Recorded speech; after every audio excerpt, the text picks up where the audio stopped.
नमस्कार, आप देख रहे हैं देश रोजाना और मैं गौरी शर्मा। आइए नजर डालते हैं देश दुनिया की कुछ बड़ी खबरों पर। ओडिशा ट्रेन हादसे में 70 हो गई मृतकों की संख्या, 350 जख्मी। भाजपा अध्यक्ष जेपी नड्डा शनिवार को आगरा में पहुंचेंगे। शामली में पहलवानों के विरोध को लेकर 3 जून को बुलाई गई है खाप पंचायत। बालासोर ट्रेन हादसे के बाद ओडिशा और हावड़ा रूट की 12 ट्रेनें हुई रद्द। ओडिशा ट्रेन हादसे में दक्षिण रेलवे चेन्नई डिवीजन ने बनाए हेल्प डेस्क, जारी किए नंबर। बालासोर हादसा, अस्पताल पहुंचे रेलवे के अधिकारियों ने घायलों को दी 50,000 की नगद सहायता। गोवा मुंबई वंदे भारत ट्रेन का इनॉग्रेशन रद्द। ओडिशा ट्रेन हादसे के बाद फैसला, आज पीएम मोदी हरी झंडी दिखाने वाले थे। कुकी समुदाय के हमले में 15 लोग घायल।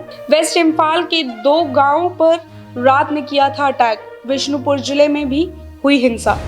पूर्व सीजेआई रंजन गोगोई के खिलाफ मानहानि केस पर आज सुनवाई। उन पर आत्मकथा में एनआरसी को लेकर भ्रामक बातें लिखने का आरोप। पश्चिम बंगाल की मुख्यमंत्री ममता बनर्जी भी बालासोर के लिए रवाना हुई। रूसी मिसाइल वैज्ञानिकों पर देशद्रोह का मुकदमा शुरू। चीन को सीक्रेट्स बेचने के आरोप। गिरफ्तारी के बाद साइंटिस्ट को 2 बार आया हार्ट अटैक। पाकिस्तान रक्षा मंत्री बोले, इमरान मोदी से भी बड़ा खतरा। कहा, हम विदेशी दुश्मन को पहचानते हैं, लेकिन यहाँ पैदा हुए खान ज्यादा खतरनाक।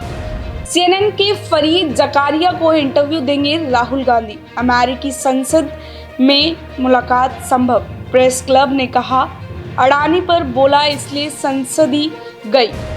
पृथ्वी के क्रस्ट तक 32,808 फीट खुदाई कर रहा चीन। साइंटिस्ट बोले, ये तार पर ट्रक चलाने जितना मुश्किल। 457 दिन में पूरा हो सकता है काम। साउथ ईस्ट एशिया में फिर पनपा ड्रग माफिया। यूएन की रिपोर्ट, थाईलैंड लाओस म्यांमार सीमा ड्रग्स का हब। बांग्लादेश के रास्ते हो रही सप्लाई। तो ये थी देश दुनिया की कुछ बड़ी खबरें। अब आइए नजर डालते हैं हरियाणा की कुछ अहम खबरों पर। प्रदेश के परिवहन मंत्री मूलचंद शर्मा ने बल्लभगढ़ विधानसभा की जनता की नेशनल हाईवे क्रॉसिंग को लेकर आने वाली समस्याओं को देखते हुए नेशनल हाईवे फरीदाबाद के प्रोजेक्ट डायरेक्टर बीके जोशी के साथ सेक्टर 2 कार्यालय पर बैठक की। नेशनल हाईवे फरीदाबाद के प्रोजेक्ट डायरेक्टर बीके जोशी के साथ बैठक करते हुए उन्होंने तमाम जानकारियां भी दी। आइए देखते हैं यह रिपोर्ट। मीटिंग ली है नेशनल हाईवे की, और यू टर्न हम बनाएंगे एक जेसीबी से संजय कॉलोनी, और मंडी से लेकर लक्ष्मण कॉलोनी से लेकर बस स्टैंड तरफ, और 3 लाइन का रोड बनाएंगे, जिससे आने जाने वाले पे कोई परेशानी नहीं रहेगी और बल्लौट के रास्ते सुगम होंगे। और कोई मंडी में आने कोई किसान फसल लेकर आना चाहता है, उसकी भी कोई परेशानी नहीं रहेगी। तो जाम की स्थिति ज़्यादा बनी रहती है यू टर्न ना होने की वजह से? नहीं, जाम की स्थिति धीरे धीरे खुलेगी। एलिवेटेड पुल की भी हम तैयारी कर रहे हैं। आने वाले जुलाई में एलिवेटेड पुल की भी शुरुआत करने वाले हैं। उससे एलिवेटेड से भी राहत मिलेगी। गुड़गामा जो हमारा बाईपास, उससे भी राहत मिलेगी। आने वाले समय में जो बड़ौदा एक्सप्रेस बनना है, जहाँ पर ट्रैफिक चल नहीं पा रहा, वहाँ भी जल्दी राहत मिलेगी, कि उसे बनने के बाद हाईवे की स्थिति ठीक होगी। हरियाणा उदय कार्यक्रम के तहत फरीदाबाद के गांव सागरपुर में स्वच्छता अभियान की शुरुआत की गई। इस मौके पर फरीदाबाद के एडीसी अपराजिता और बल्लभगढ़ के एसडीएम त्रिलोकचंद मौके पर मौजूद रहे। एडीसी अपराजिता ने कहा कि हरियाणा उदय अभियान के तहत गांव-गांव में सफाई अभियान चलाया जाएगा। इसके अलावा लोगों को गीला और सूखा कचरा अलग अलग करने और घर से कम कूड़ा निकालने के लिए जागरूक भी किया जाएगा। जी, मैं कहना चाहती हूँ कि जो हरियाणा उदय ये जो चल रहा है मंथ लॉन्ग इनिशिएटिव, उसके तहत हमने यहाँ पर सफाई अभियान करवाया है सागरपुर गांव में। बहुत ही प्यारा और बहुत अच्छा सा ये गांव है, और मुझे लगता है कि यहाँ के लोगों में जितनी दृढ़ता है और इनिशिएटिव है, ये इस अभियान को आगे तक लेकर जाएंगे। जी, किस तरीके से और भी इस गांव में कैंपिंग चलाएंगे इस तरीके से? बिल्कुल, हम आगे चलाते रहेंगे, हर गांव में चलाएंगे। अलग अलग गांव में अलग अलग तरह के कैंप्स चलेंगे, लेकिन अगर सागरपुर में स्पेशल कोई कैंप चलना है तो कभी भी मुझे सरपंच साहब जो मैडम है यहाँ पे, वो अप्रोच कर सकती हैं। हम अपनी तरफ से जो उनकी ज़रूरत होगी गांव वालों की, उस हिसाब से हम यहाँ पे कैंप्स लगवाएंगे। क्या नाम है मैम आपका? मेरा है शकुंतला। सरपंच है किस गांव से हैं? सागरपुर।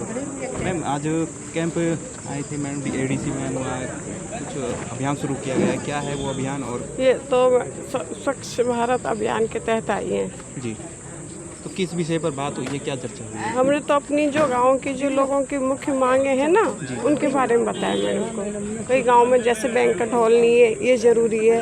गांव की फिरनी बिल्कुल जर्जर हो चुकी है, ये भी बननी चाहिए। और जैसे ये जो आप देख रहे हो ना सामने, इसको हम सोच रहे हैं शायद लाइब्रेरी में कन्वर्ट कर दें। नशे में चूर ऑटो चालक मोबाइल की दुकान में घुसाया, दुकान में बैठा लड़का बाल बचा।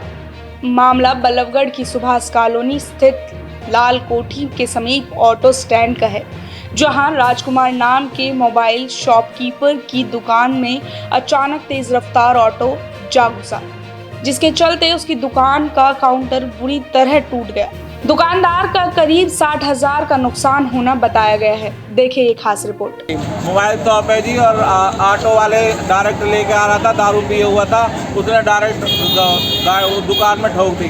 क्या कर रहे थे आप उस समय? मैं उस टाइम तो बाथरूम करने गया था, मेरा लड़का बैठा हुआ था, और उस दौरान में लड़का बड़ी मुश्किल से बचा उसमें से, और ऑटो ड्राइवर ने दारू पी रखी थी। जो दुकान पे काम करता है वो लड़का था? हाँ। कितना नुकसान हुआ? ही लड़का था मेरा, मैं टॉयलेट करने गया था तो लड़के को बैठा के गया था।